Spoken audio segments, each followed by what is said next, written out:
to Maymont. My name is Kathy Alkane, and I want to welcome you to a virtual tour. Come on in. Here we are at Maymont Mansion. This is the home of James and Sallie Dooley. This is the entranceway. This is the West Hall. And what I'm going to do is introduce you to the Dooleys, but first I'm going to discuss the house itself. The house was completed in 1893, and that's when the Dooleys moved into Maymont, their 100-acre estate. They had lived downtown near the Jefferson Hotel on Franklin Street. Mr. and Mrs. Dooley had gone on a horseback ride, and they found this property, the entire 100 acres. They fell in love with the estate. Originally it was a dairy farm, and they saw the estate as a potential for their showplace, for their country estate. They purchased the land and started building. And again, in 1893, the house was completed. The house is decorated in the Gilded Age style. This is the late Victorian, so there's a lot of decorative elements in the furnishings, the decorative arts, even the woodworking and curtains and carpeting and every element that you see. So when I am talking, don't forget to look around the spaces that I'm talking to see the elements, the minute elements of design. I'm going to first introduce you to James and Sallie Dooley. This is James Henry Dooley. He was a son of Irish immigrants. His parents, John and Sarah Dooley, immigrated from Limerick, Ireland. And they settled in Richmond, and his father, James's father, John Dooley, actually had the largest hat manufacturing company in the South at the time. They were very successful, and James, who is the oldest of 9 children, was sent to Georgetown College, which today is Georgetown University. While he was at Georgetown, he was at the top of his class all 4 years, and that was actually something he was very proud of. When he was looking back on his life, he confided in a friend, and this story was passed down in oral histories, confiding in a friend that he was very proud of the fact that he was at the top of his class all 4 years at Georgetown. In fact, we have his medals on view in one of the rooms. When James Dooley finished college in 1860, the Civil War broke out. He fought in the Civil War but was injured after a month of service. After the Civil War ended, he then went back to Georgetown and completed a law degree. He became a very successful lawyer in Richmond following the Civil War, and he also became a delegate in the 1870s at the House of Delegates. During the period of Reconstruction, Mr. Dooley started investing in the railroads.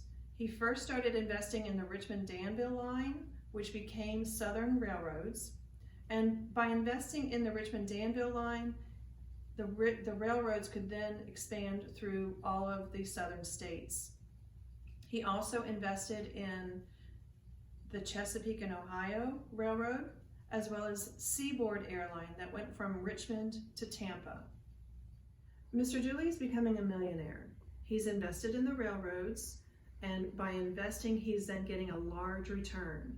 He's also going into other business ventures like the steel industry in Birmingham, Alabama, and out even as far as Washington State in their rail companies. By becoming a millionaire, he has allowed himself to become this status as 8 other millionaires in the state of Virginia, as well as 4,000 millionaires in the United States at the end of the 1800s. With his wife, Mrs. Dooley, and here we have Sallie Dooley, they have been able to purchase the land, the 100 acres, to create this Gilded Age estate. Looking at Mrs. Dooley, she was born in Lunenburg County, Virginia, on a plantation. Mrs. Dooley was born Sarah O. May. May is her maiden name, and in fact, that is where they're getting the name for the estate, Maymont. May from her maiden name, and Mont meaning hill. Mrs. Dooley was very prominent in her community, in her social standing as well. She was very interested in heritage organizations, including the Daughters of the American Revolution and Colonial Dames. Both of those organizations are heritage organizations where you can trace your family back to the American Revolution, or like Colonial Dames back into colonial times. She was a founding member of both chapters in Virginia. Mrs. Dooley could even trace her family back to the first royal governors of Virginia, and then further back into British royalty. And she was very proud of her heritage.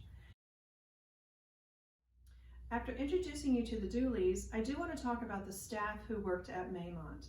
The Dooleys had between 7 to 10 staff members who worked at the house at any given time, depending on the Dooleys' needs. They had Mr. Dilworth, the butler, Miss Frances Walker, the cook, Georgia Anderson, the lady's maid, Rosa Jones, maid, Justin Sims, an under-butler. Mr. Dilworth, the butler, would have been key to the running of the upper levels of the household. He was in constant contact with the Dooleys, and he was always the first person you would see if you were arriving at the Dooley mansion as a guest. Mr. Dilworth would let you into this particular room, the West Hall. He would then allow you into the specific areas that the Dooleys would occupy for social situations.